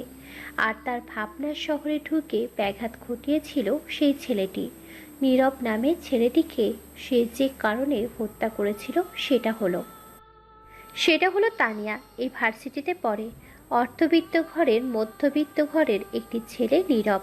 নীরব লেখাপড়ায় ভালো ছিল, দেখতে তেমন স্মার্ট না হলেও দেখতে বেশ মায়াবী সে। বারবার ভালোবাসার কথা বলে তানিয়াকে বিরক্ত করত, ডিস্টার্ব করত, তার হাত ধরত, তাকে রাস্তায় আটকাতো। এতে বিরক্ত বোধ করত তানিয়া, তাকে বারবার বলতো সে তাকে ভালোবাসে না, তাকে পছন্দ করে না, কিন্তু নীরব কোনো কথা শুনতো না। এইসব কিছুই দেখেছিল, শুনেছিল, ভেবেছিল, বুঝেছিল, কিন্তু কোনো কথাই বলেনি ফারুক। ফারুক ভেবে নিয়েছিল যদি তানিয়া নীরবকে সত্যিকারে ভালোবাসে তাহলে সে আর তানিয়াকে নিয়ে ভাববে না, কিন্তু তানিয়া তো তাকে ভালোবাসে না। এমনকি একদিন নীরবের কাছে ফারুক গিয়ে বলেছিল, এই যে ভাইয়া, এইদিকে একটু আসবেন, আপনার সাথে একটু কথা ছিল। ফারুকের কথা শুনে ছেলেটি ফারুকের কাছে যায়, অর্থাৎ নীরব ফারুকের কাছে যায়। তারপর বলে ওঠে নীরব, বলেন কি জানতে চান ভাই আপনি? আমার কাছ থেকে আমি আপনাকে কিভাবে সাহায্য করতে পারি? তেমন কিছু না, আপনাকে কিছু কথা বলি, মন দিয়ে শুনবেন। ওকে, ঠিক আছে, বলেন। যদি মানার হয় তো মানব, শোনার হলে শুনবো। আপনি তানিয়াকে বিরক্ত করা ছেড়ে দেন, কারণ আমি তানিয়াকে ভালোবাসি, আর তানিয়া আপনাকে ভালোবাসে না। তুই ভাবলি কি করে তোর কথায় আমি ছেড়ে দেব তানিয়াকে? তুই জানিস তানিয়াকে? তানিয়া হলো কোটিপতি বাবার একমাত্র মেয়ে, যাকে বিয়ে করলে রাজকুমারী সহ পুরো রাজ্যটাকে পাওয়া যাবে, আর তুই বলছিস তাকে ছেড়ে দিতে? নীরব নামের ছেলেটির মুখে এরকম কথা শুনে খানিকটা বিচলিত হয়ে পড়ে। পরে বুঝতে পারে না সে কি বলতে চাইছে বা তার বলাটার মানে কি, তাই ফারুক বলে ওঠে, জি ভাই, আমি আপনার কথা বলার মানেটা বুঝতে পারলাম, একটু বুঝিয়ে বলবেন প্লিজ। শোন তাহলে, আমি তানিয়াকে কেন ভালোবাসি, ভালোবাসি কথাটা বলে থাকে বারবার কেন বিরক্ত করি। আসলে আমি তানিয়াকে নয়, তানিয়ার বাবার সেই ধন দৌলত সম্পদটাকে ভালোবাসে। তানিয়াকে বিয়ে করার মূল উদ্দেশ্য নয়, তানিয়ার সম্পদগুলোকে নিয়ে লুটে খাওয়াটা হলো মূল উদ্দেশ্য। ভালো করে কথাটা বুঝেছিস? এত কিছু বলার পরেও তুই যদি আমার আর তার মাঝখানে আসিস, অর্থাৎ তানিয়া আর আমার মাঝখানে আসিস, তাহলে তোকে শেখর থেকে মাটি পর্যন্ত উপড়ে ফেলবো। কথাটা বলে চলে যায় নীরব নামের ছেলেটি। ফারুক হাঁ করে সেদিকে তাকিয়ে আছে। ওর চলে যাওয়ার দিকে একটা মুচকি হাসি দিয়ে কী যেন ভেবে কাউকে ফোন করে, আর সেখান থেকে হাসি দিয়ে বেরিয়ে পড়ে। তারপরের ঘটনা তো আপনারা সবটাই জানেন, তাই নতুন করে বললাম না। ফারুক প্রতিদিন ভার্সিটিতে, প্রতিদিন শুধুমাত্র তানিয়াকে দেখবে আর তার বাবাকে দেওয়া কথা রাখবে বলে লেখাপড়ার পাশাপাশি সে মন দিয়ে তার ভালোবাসার মানুষটাকে দেখে। আজকে এক অন্যরকম মায়া ভরা চোখে তাকিয়ে আছে ফারুক মেয়েটার দিকে। মেয়েটি নিজের দিকে তাকিয়ে থাকা দেখে এবার নিজের শীত ছেড়ে দিয়ে এসে পলাশকে তুলে দিয়ে সেখানে বসে পড়ে, আর হাতে চিমটি কেটে বলে ওঠে, এই ছেলে, তুমি আমার দিকে এইভাবে তাকিয়ে আছো কেন? জীবনে মেয়ে দেখোনি? যেভাবে হাঁ করে আমার দিকে দেখছো, পুরো ক্লাস তোমার দিকে তাকিয়ে আছে। আর তুমি আমার দিকে, আর তুমি যেভাবে মুখটা হাঁ করে আমার দিকে দেখছো না, একটা মশা তোমার ভেতরে গেলে তোমাকে আর বাঁচানো যাবে না। ফারুক হাঁ হয়ে শুধু কথাগুলো শুনছে, কোনো কথা বলল না। এটা দেখে তানিয়া আবার বলে ওঠে, ধুর, তোর সাথে কথা বলাই বেকার।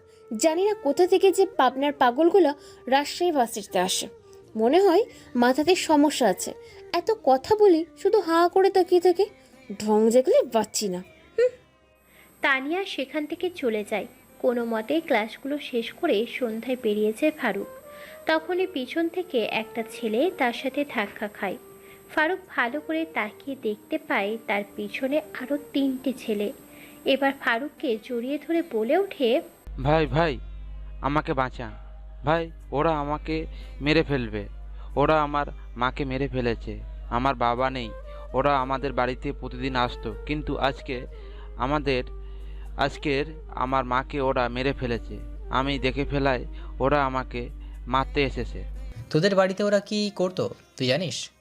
আমি তো জানি না ভাই, তবে মা আমাকে একটা এতিমখানায় রাখে, দিনে বাড়িতে নিয়ে আসে, সন্ধ্যা হলে আমাকে নিয়ে যায়, আর সন্ধ্যার সময় এই লোকগুলো আমাদের বাড়িতে থাকে, আবার সকালে চলে যায়। ফারুক বুঝে যায় যে তার মা আসলে কি করে। তার মা যে আসলে নিশিরাতে সেই মায়া ভরা মাতাল করা পরী। ফারুক সবটা বুঝে গিয়েছে। ফারুক বলে ওঠে, দেখ ভাই, তোরা ওদের সাথে কি করেছিস, এখন ছেলেটিকে ছেড়ে দে। যদি ছেলেটাকে না ছেড়ে দেই তুই কি করবি? দেখ ভাই, আমি শান্ত হয়ে বলছি, আমি কোনো ঝামেলা চাই না। তুই ঝামেলা চাস না বলতে কি বোঝাতে চাচ্ছিস? ঝামেলা করলে তুই আমাদেরকে মারবি, আমাদেরকে মেরে ফেলবি? তোর যদি জীবনে মায়া থাকে ছেলেটাকে আমাদের হাতে ছেড়ে দিয়ে চলে যা, কারণ ও আমাদের বিপদের সাথী। যদি কোনো কথা বলছিস তাহলে তোকে এখানে মেরে পুঁতে রেখে ছেলেটাকে নিয়ে যাবো সাথে করে। তাই? ওকে, হাই। ফারুক কথাটা বলার সাথে সাথে ছেলেগুলো এগিয়ে আসে সেই ছেলেটাকে নিয়ে যাওয়ার জন্য, কিন্তু ছেলেটাকে নিয়ে যেতে পারে না। কেননা তার আগেই ছেলেগুলোর দুই পায়ে 4টে বুলেট এসে বুলেটগুলো ভেদ করে A4O4 হয়ে যায়। দিন দুপুরে হঠাৎ করে এমন হতেই মানুষ ভিড় লেগে যায়। ছেলেটিকে যেন কারা গাড়ি থেকে কালো পোশাকধারী কিছু মুখোশধারী লোক এসে সেই দুটো ছেলেকে তুলে নিয়ে চলে যায়। হঠাৎ এমন হওয়াতে কেউ কোনো কিছু বুঝে উঠতে পারে না। ভয়ে সবাই সেই জায়গায় দ্রুত ত্যাগ করে। পুলিশের খবর পেয়ে সেখানে দ্রুত চলে আসে, কিন্তু পুলিশ আসার আগেই সবাই সেখান থেকে সরে যায়। ছেলেটাকে নিয়ে ফারুক এক গাছের নিচে বসে ছেলেটিকে বলে ওঠে, ভাই, এটা কি হলো? আমি তো কোনো কিছুই বুঝলাম না। ছেলেগুলোকে কে গুলি করলো, আর ওদেরকে ধরেই বা কে নিয়ে গেল? ফারুক শুধু হাসে। ফারুক কোনো কথা বলে না। ফারুকের এই মুচকি হাসিতে লেগে আছে অনেকগুলো রহস্যময় অজানা কিছু, অজানা ধাতুর গল্প। ফারুক এবার হাসি দিয়ে কোনো কিছু বলবে তার আগেই ছেলেটি বলে ওঠে, কি ভাই, তুমি এভাবে হাসছো কেন? আমি কি হাসার কথা বললাম? ফারুক আবারও মুচকি হাসি দিয়ে শান্ত কণ্ঠে বলে ওঠে, তোর মাকে ওরা হত্যা করেছে, তাই না? তুই নিজে প্রতিশোধ নিতে চাস? যদি তোর মায়ের খুনের প্রতিশোধ নিতে চাস, আমার সাথে চল। ছেলেটা কোনো কথা বলে না। ছেলেটার হাত ধরে রওনা দেয় ফারুক তার এক ভয়ঙ্কর অজানা দেশে, অজানা গন্তব্যের এহকাল জাহান্নাম স্বরূপ এক ভয়ঙ্কর স্থানে, যেখানে পরকালের শাস্তি ইহকালে দেওয়া হয়। কিছুক্ষণের মধ্যে পায়ে হেঁটে তারা তাদের গন্তব্যের কাছে চলে আসে। মানুষ যাতে তাদেরকে সন্দেহ না করে সেই জন্য একটা রিস্ক নিয়ে সেই পরিত্যক্ত স্থানের ভিতরে প্রবেশ করে। পুরোটা গাছগাছালি ও ঝোপঝাড়ে পরিপূর্ণ হয়ে উঠেছে। বাহিরটা দেখতে যতটাই ভয়ানক, ভিতরটা ততটাই অপরূপ সুন্দর। ভিতরে প্রবেশ করতেই দেখতে পাই ছোট ছেলেটি সেই দুজন ব্যক্তিকে উল্টো ঝুলিয়ে হাতে পায়ে রশি দিয়ে নারকেলের গাছের সাথে বেঁধে রাখা হয়েছে। তাদের শরীরে কোনো কাপড় নেই, বেদমভাবে পিটাচ্ছে তাদেরকে। চাবুকের আঘাতে শরীরের চামড়াগুলো ফেটে গড়গড় করে রক্ত পড়ছে শরীরের ফাটা জায়গাগুলো থেকে। ছেলেটি আর এগিয়ে আসে। ছেলেগুলো শুধু চিৎকার করছে এক একটা বেল্টের বাড়ির আঘাতে। তারা জানে না কার সাথে টক্কর নিয়েছে, কার সাথে তর্ক করেছিল। ছেলেটি কোনো কিছু বলে ওঠার আগেই ফারুক ছোট্ট ছেলেটিকে বলে ওঠে, আমি কি সেটা জানার দরকার নেই। তোকে যেটা করতে বললাম সেটা কর। এই নে, ধর। তারপর ছেলেটির হাতে একটা ধারালো চিরুনির মতো, দাঁড়াওয়ালা চিরুনির মতো একটা লোহার চিরুনি দেয়। ছেলেটি সেটা নিয়ে ছেলে দুটির সামনে গিয়ে দাঁড়ায়। তারপর তাদের মুখের ভিতর সেই চিরুনি, দাঁড়াওয়ালা লোহার তৈরি চিরুনিটা মুখের ভিতর ঢুকিয়ে দিয়ে ছেলেটি মারে এক টান। সাথে সাথে কালের মাংসগুলো ছিঁড়ে চলে আসে বাহিরে। এইভাবে খুব নৃশংসভাবে শাস্তি দেয়। উল্টো করে ঝুলিয়ে দেওয়ার কারণে সব কিছু তাদের দেখা যায়, বোঝা যায়। সেই চিরুনিটা দিয়ে শরীরে আঁচড় দিতে থাকে। এক পর্যায়ে আঁচড়গুলো সহ্য করে উঠতে না পেরে ছেলে দুটি, কিন্তু তাদের চিৎকার বাহিরে যায় না, চার দেওয়ালের ভিতরেই বাধা অবস্থায় থাকে। কেননা পুরো সাউন্ড প্রুফ এলাকা। চিরুনি দিয়ে এইভাবে আজ রাতে তাদের শরীরের মাংসগুলোকে চিরে একাকার করে ফেলে ছেলেটি। ছেলেগুলো সেখানেই মারা যায়। ছোট্ট ছেলেটি বলে ওঠে, ভাই, আমি তোমার এখানে থেকে যাব। আমি জেনে ফেলেছি তুমি কে, আমি চিনে ফেলেছি তুমি কে। আজকে ভাই ভীষণ নিজেকে খুশি লাগছে। পাপী, হত্যাকারী, সেসব নোংরা মানুষের শাস্তি দিতে পারি। ছেলেটির মুখে এ কথা শুনে এবার মুচকি হাসি দিয়ে ফারুক আবার বলে ওঠে, জানিস কি, তোকে কিছু কথা বলি, মন দিয়ে শোন। আমার পরিচয় কি? তারপর ছেলেটিকে সব পরিচয় দেয়। আপনারা তো আগেই শুনেছেন, তাই আর নতুন করে বললাম না। ছেলেটি তার কাছে থেকে যায়। ছেলেটি মানুষের জন্য তার কাছে থেকে যায়, তার সাথে কাজ করবে বলে তার কাছে থেকে যায়। দেখতে দেখতে ভার্সিটিতে যাওয়ার সময় হয়ে যায়। আজকে ভার্সিটিতে নবীনবরণ উৎসব। দেখতে দেখতে এখানে 2টা বছর কেটে গেছে। আজকে তাদেরকে ভার্সিটি থেকে চলে যেতে হবে, কেননা তাদের তো পড়ালেখা কমপ্লিট হয়ে গেছে। এখন যদি কেউ করতে চায় বিসিএস, তো বিসিএস করতে পারে। আজকে তাদেরকে বিদায় দেওয়ার জন্য শহরে ও দেশের গণ্যমান্য ব্যক্তিদেরকে আমন্ত্রণ করা হয়েছে। সাথে আজকে রেজাল্ট দেওয়া হবে। তাদের এতদিনের পরিশ্রম ও সফলতার সার্টিফিকেট দেওয়া হবে। ভার্সিটিতে সবাই উপস্থিত রয়েছে। রফিক, শফিক, জাহিদ, রোহিত, শালেক, মালেক, কবির, জোশান, শাপনা, রত্না, আলিয়া, মারিয়া, কবিরা, আনিশা, আসিয়া, মারিয়াম, ফতেমা, এমনকি কলেজের টপার তানিয়া কিন্তু উপস্থিত নেই। শুধু সেখানে ফারুক। সবাই তাকে খুঁজছে কিন্তু পায় না। তানিয়া ফারুককে একের পর এক কল দিয়েই যাচ্ছে, কিন্তু ফারুক কল রিসিভ করছে না। অন্যদিকে ফারুক চেয়ারের সাথে বাঁধা অবস্থায় থাকা একটা ছেলের মুখে গরম পানি ছিটিয়ে দেয়। সাথে সাথে মুখটা ঝলসে চামড়াগুলো খসে পড়ে। ছেলেটি এক গগন কাঁপানো চিৎকার করে বলে ওঠে, আকুতি মিনতি করতে থাকে, কিন্তু ফারুকের কান পর্যন্ত পৌঁছায় না তার চিৎকার। ছেলেটি হাউমাউ করতে করতে বলে, ভাই আমি ভুল করেছি, অন্যায় করেছি, অপরাধ করেছি, তোমাদের সাথে বেয়াদবি করেছি, তোমাদের সাথে বিশ্বাসঘাতকতা করেছি। আমায় সেই সুযোগটা যদি দিতে, তাহলে তোমাদের বিশ্বাসটা অর্জন করতে পারতাম। সাথে তোমাদের পাশে থেকে দেশে বিদেশে দেশান্তর মানুষের সেবা করতাম। ভাই আমাকে মেরো না, আমাকে মাফ করে দাও। ছেলেটির এইসব ফালতু কথা যেন তার কানের মধ্যে পৌঁছাচ্ছে না।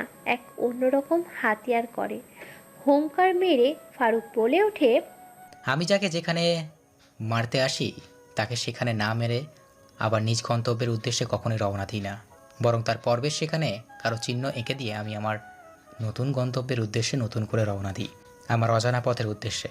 ফারুকের মুখে এরকম কথা শুনে ছেলেটি কাঁদতে শুরু করে, ঘেমে একাকার। ভয়ে কোনো কথা বের হয় না।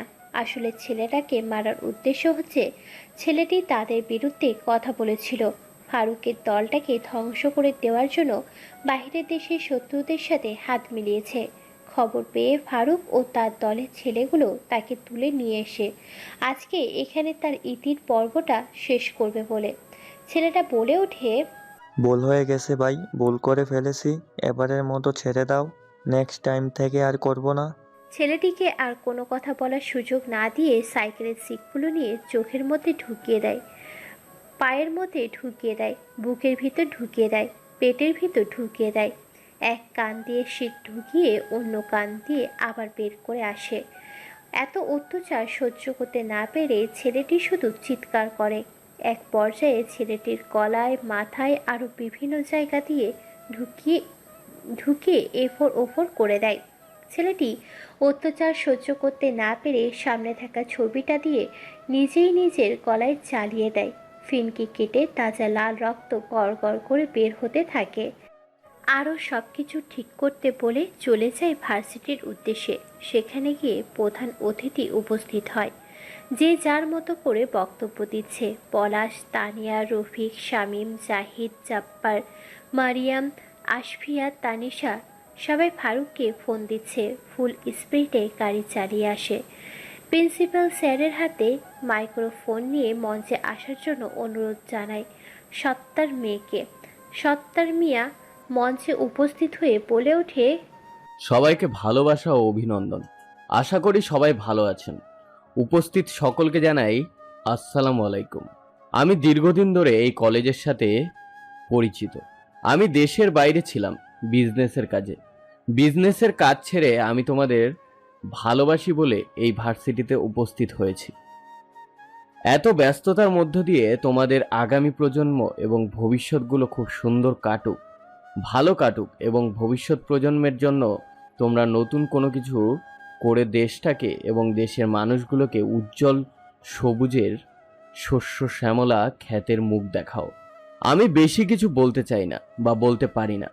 তোমাদের জন্য ভালোবাসা ছিল, আছে, থাকবে। আমি যেমন সহযোগিতা করে এসেছি, করব। তোমাদের জন্য দোয়া কইরো।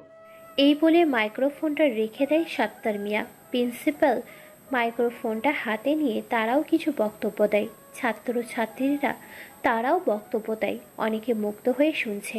অনেকের অভিভাবকগুলো এসেছে। অনেককে ইনভাইট করা হয়েছে। সবাই সবার বক্তব্যটা দেয়। এক পর্যায়ে স্টুডেন্টদের সাফল্যের সার্টিফিকেটগুলো হাতে তুলে দেওয়া হয়। সাথে যে ফার্স্ট হয়েছে তাতেই পুরস্কারটা দেওয়ার জন্য সাত্তার মিয়াকে সেই ছেলেটার নিজের মুখে যেন নামটা বলে এবং তার হাতে যেন পুরস্কারটা তুলে দেয়। সেই জন্য প্রিন্সিপাল স্যার তাকে অনুরোধ করে মাইক্রোফোনটা হাতে নিয়ে আবার বলে ওঠে, এই ভার্সিটির এবার যে ফার্স্ট হয়েছে তাকে আমি মঞ্চে আসার জন্য অনুরোধ করছি এবং আমি অ্যানাউন্সমেন্ট করে দিচ্ছি সেই নামটি হলো ফারুক ইবনে ফারুক হাসান।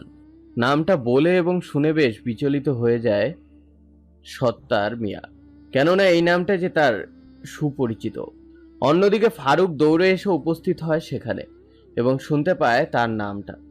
স্টেজের দিকে না তাকিয়ে সোজা দৌড়ে স্টেজের উপরে দাঁড়িয়ে যায়।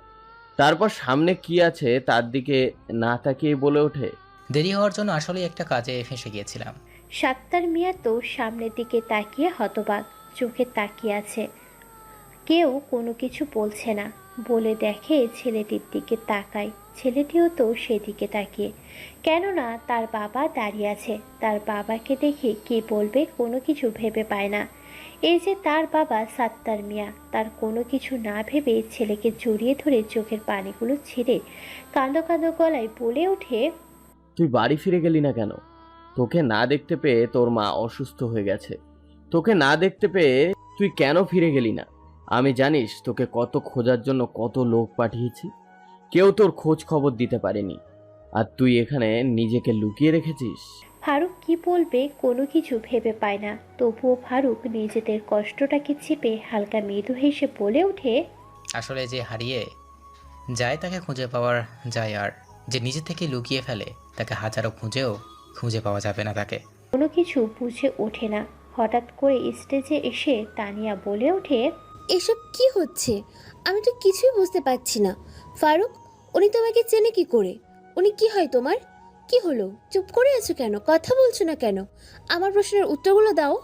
ফারুক কোনো কথা বলল না। পিনপিন নীরবতায় বিরাজ করছে। চারিদিকটা যেন কালো অন্ধকারের মেঘে ছড়িয়ে গেছে। কেউ কোনো কিছু বলে না, এক দৃষ্টিতে তাকিয়ে আছে সাত্তার মিয়া তার ছেলের দিকে। অবশেষে ফারুক বলে ওঠে, উনি আর কেউ না, মনে হচ্ছে আমার বাবা, যাদেরকে ছেড়ে আমি এই ভার্সিটিতে চলে এসেছি নিজেকে প্রতিষ্ঠিত করব বলে। আপনারা কিছু বুঝতে পারছেন না তাই না?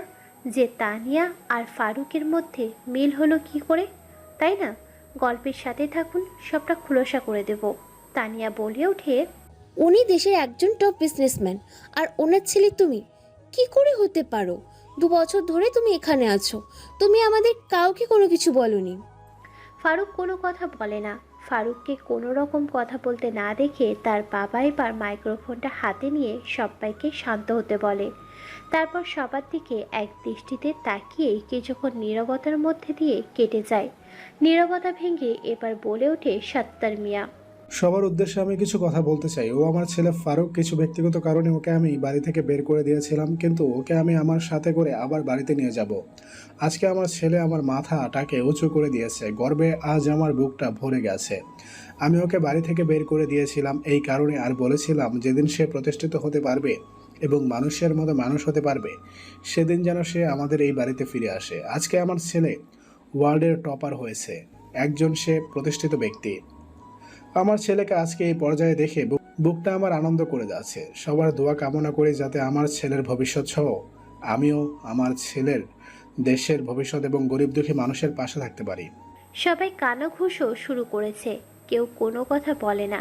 তানিয়া আবার বলে ওঠে, ফারুক, তুমি আমাকে মিথ্যা কথা বলছো। তুমি আমাদের সকলকে মিথ্যা কথা বলেছো। যাই হোক, আঙ্কেলকে নিয়ে আগে আমাদের বাড়িতে যাবে, তারপর তোমাদের বাড়িতে আমিও যাব। কিন্তু আমি কোনো কিন্তু শুনতে চাই না, যেটা বলছি সেটাই ফাইনাল। আপনি চলুন আমাদের সাথে আমাদের বাড়িতে, সেখানে কিছুক্ষণ রেস্ট নিয়ে আপনাদের বাড়ির উদ্দেশ্যে রওনা দেব। ওকে, ঠিক আছে আম্মা, তুমি আমাদের বাড়িতে যেতে চাও তো যেতে পারো, সমস্যা নেই, যেহেতু তুমি আমার ছেলের বন্ধু হও। ওকে, ঠিক আছে আঙ্কেল। তারপর সেইখান থেকে তাদেরকে নিয়ে চলে যায় তাদের বাড়িতে। সেখানে গিয়ে অনেক কথা বলে, আড্ডা দেয়, খাওয়া দাওয়া করে। এক পর্যায়ে ফারুক বলে ওঠে, বাবা, তোমাকে একটা কথা বলিয়ে রাখি, তানিয়া আমার বন্ধু নয়, আমার ভালোবাসা। ওকে আমি বিয়ে করে আমার ঘরের লক্ষ্মী করতে চাই। এত ভালো কথা, মেয়েটাকে আমার পছন্দ হয়েছে। তোর পছন্দ মানেই আমার পছন্দ, ওকে বাড়িতে নিয়ে যা। তোর আম্মু কি বলে দেখ, বাড়িতে অনেকদিন না যাওয়ায় তোর আম্মু তোর টেনশনে অসুস্থ হয়ে গেছে। শুধু আমি একা না, আমার সকল বন্ধুগুলো মিলে যাবে। ফারুকের কথায় সম্বোধন জানায় সামাদ আলী। অনেক কথাবার্তার পরে তারা রওনা দেয় তার নিজের শহরের উদ্দেশ্যে। কয়েক ঘন্টা জার্নির ফলে পৌঁছে যায় তাদের নিজের গন্তব্যের উদ্দেশ্যে, অর্থাৎ ফারুকদের বাড়িতে। সেখানে গিয়ে মায়ের সাথে সাক্ষাৎ করে। ফারুককে দেখে তার মা কেঁদে ফেলে জড়িয়ে ধরে, কাঁদতে থাকে আর কাঁদতে কাঁদতে বলে, রে বাবা, তুই এতদিন কোথায় ছিলি, কিভাবে ছিলি? এই মাটাকে কি একবারও দেখতে আসবি না? এই তুই আমাকে ভালোবাসিস? আমি মরে গেলে তোর হয়তো কষ্ট হবে না, তাই না রে? ফারুক তার মায়ের মুখে এরকম কথা শুনে কেঁদে ফেলে, জড়িয়ে ধরে বলে, না মা, আমি তোমাকে খুব ভালোবাসি। যেদিন বাবা আমাকে বের করে দিয়েছিল বলে আজকে আমি প্রতিষ্ঠিত হতে পেরেছি। হয়েছে হয়েছে, তোকে আর নাটক করতে হবে না, অনেক নাটক করেছিস। তুই যদি ভালোবাসিস তাহলে আমাকে ছেড়ে যেতি না। আচ্ছা বাবা, এই মেয়েটা কে রে? সামাদ মিয়া কোনো কথা বলতে না দিয়ে তাদেরকে ভিতরে নিয়ে যায়। তারপর এক এক করে সেখানে গিয়ে কী কী ঘটেছিল সবগুলো খুলে বলে, একসাথে সবাইকে মিলে। এটা বলে যে ফারুকের প্রিয় ভালোবাসার মানুষ হচ্ছে তানিয়া, এবং তানিয়াকে পছন্দ করেছে তার মা। পারিবারিকভাবেই তাদের বিয়ে দেওয়া হবে দুই পরিবারের মতামত নিয়ে। আপনারা ভাবছেন হঠাৎ কী এমন হলো যে দুইজনের মধ্যে ভাব বেড়ে গেল? চলুন তাহলে শুনে আসি কী করে তাদের মধ্যে বন্ধুত্ব থেকে ভালোবাসা, আর ভালোবাসা থেকে বিয়েতে রূপান্তরিত হতে চলেছে তাদের জীবন কাহিনী। দিনটা ছিল মঙ্গলবার, সময়টা ছিল সন্ধ্যা 7টার পরে। রাস্তা দিয়ে ভিড় থাকলেও খানিকটা সুমসাম ছিল। শপিং মল থেকে মার্কেট করে বাসায় ফিরছিল ড্রাইভারের গাড়ি করে। দাঁড়িয়ে হঠাৎ রাস্তায় কিছু বাজে বখাটে ছেলে পেলে তাকে আটকায়, বিরক্ত করে, অনেক খারাপ খারাপ কথা বলে, গায়ে হাত দেয়, মারার চেষ্টা করে। তার পাশ দিয়ে বাইক নিয়ে যাচ্ছিল ফারুক, দেখতে পায় একটা মেয়েকে অনেকে মিলে ডিস্টার্ব করছে। এটা দেখে সে সেখানে যায়, দেখতে পায় এটা আর কেউ না, তার সেই প্রিয় মানুষ। তাই সে হিরোদের স্টাইলে গিয়ে সবাইকে এক এক করে মারতে থাকে। এক পর্যায়ে কেউ একজন বাড়ি মারাতে হাতটা কেটে যায়, তবে সবাইকে মেরে একাকার করে দেয়। তারপর সেখান থেকে ফোন নাম্বার নেওয়া, রাত জেগে কথা বলা, একে অপরকে সময় দেওয়া, বন্ধুত্ব তৈরি করা, বন্ধু থেকে একে অপরের প্রতি ভালো লাগা, তারপরে ভালো লাগাটা তৈরি করে কাছে আসাটাকে উপেক্ষা করে এক নতুন সম্পর্কের আবার ধরে ভালোবাসাটাকে পরিবর্তন দেওয়ার জন্য এখন বিয়ের পর্ব। পারিবারিকভাবে তাদের বিয়ের কথাবার্তা হয়ে যায়, দাওয়াত দেওয়া হয়ে গেছে, সবাই খুশি তাদের বিয়েতে। আনন্দের উৎসাহিত হয়ে যাচ্ছে চারিদিক।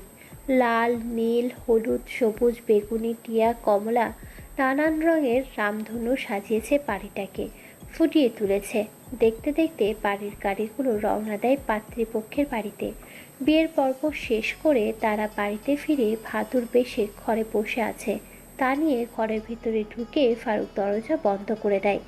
খাটের উপর চড়ে বসে, ঘোমটা সরিয়ে কপালে চুমু খায় তানিয়ার। তারপর দুজনে 2 রাকাত নফল নামাজ পড়ে নেয়। তানিয়া বলে ওঠে, যখন তোমায় বিয়ে করেছি ভালোবেসে রাখবো কাছে, সবটা উজাড় করে দেব তোমার কাছে। তোমায় ভালোবেসে যখন করেছি বিয়ে, সুখে রাখবো। তোমাকে সারাটা জীবন আমার এই বাহুডোরে আবদ্ধ করে নিব। নিজেকে তোমার কাছে উজাড় করে দিব। তারপর দুজনে হারিয়ে যেতে থাকে ভালোবাসার সাগরে, অর্থাৎ বিয়ের পরে প্রথম বাসর রাতে স্বামী স্ত্রীর মধ্যে নিয়ে ভালোবাসা হয় আর কি। পরের দিন সকালে সবাই ডাইনিং টেবিলে খেতে বসেছে, তখন একটা চিঠি আসে। পোস্টম্যান চিঠিটা দিয়ে যায়। চিঠিটা খুলে দেখতে পায় ফারুক কি এসেছে। সবাই সেটা জানতে চায়, তখন ফারুক বলে ওঠে, সরকারের পক্ষ থেকে আমাকে চাকরির অভিনন্দন জানিয়েছে। আমাকে বাংলাদেশের র্যাব বাহিনীর প্রধান কর্মকর্তার দায়িত্ব দেওয়া হয়েছে। আমার জয়েনিং আর কিছুদিন পরে আছে। সবাই শুনে অনেক খুশি, সবার মুখে অনেক আনন্দ। তখন তানিয়া বলে ওঠে, চাকরি পেয়েছো ভালো কথা, কিন্তু পরিবারকে ভুলে গেলে তো হবে না। আরে না, আমি এখান থেকে চাকরি করতে পারবো পুরো ফ্যামিলিকে নিয়ে। তাই যেন হয়ে থাকে, চাকরি করতে গেলে এগিয়ে যেন পরিবারকে অবহেলার পাত্র যেন বানিয়ে না ফেলে। বেকার ছেলেটি সুখের সংসার দেখতে দেখতে বছর যায়, দিন যায়, শুধু সংসার তাদের কাটে। এদিকে দেশের সেবা করে আইনের মাধ্যমে, অন্যদিকে ঘাটতেরা গ্যাংস্টার মানুষদের তার পাওয়ারফুল দাদাভাই নামেই পরিচিত। সেই সুপার পাওয়ার দিয়ে শায়েস্তা করে গল্পটা এখানে রেখে দিলাম। কেমন হয়েছে জানিয়েন। আমি সাহিল। এই চ্যানেলে এখন থেকে রেগুলার গল্প আপলোড করব। এই চ্যানেলটিকে সাবস্ক্রাইব করে পাশে থাকা ভিডিওগুলো বেশি বেশি দেখো। ধন্যবাদ। শুরুতে যেভাবে সাপোর্ট দিতে, এখন আশা করি সেভাবেই সাপোর্ট দেবে। তোমাদের সাপোর্ট আমাদের প্রয়োজন। ভয়েস করতে আমাদের অনেক কষ্ট হয়, কিন্তু তোমরা গল্পগুলো শোনো না, এতে আমাদের খুব কষ্ট হয়। তোমরা আমাদের সাথে কথা বলতে চাও, অথচ আমাদের গল্পগুলো কেমন হয় সেটা তোমরা জানাও না, বা কেমন গল্প চাও সেটা আমাদের অবশ্যই জানাবে। ধন্যবাদ সবাইকে, ভালো থাকবে।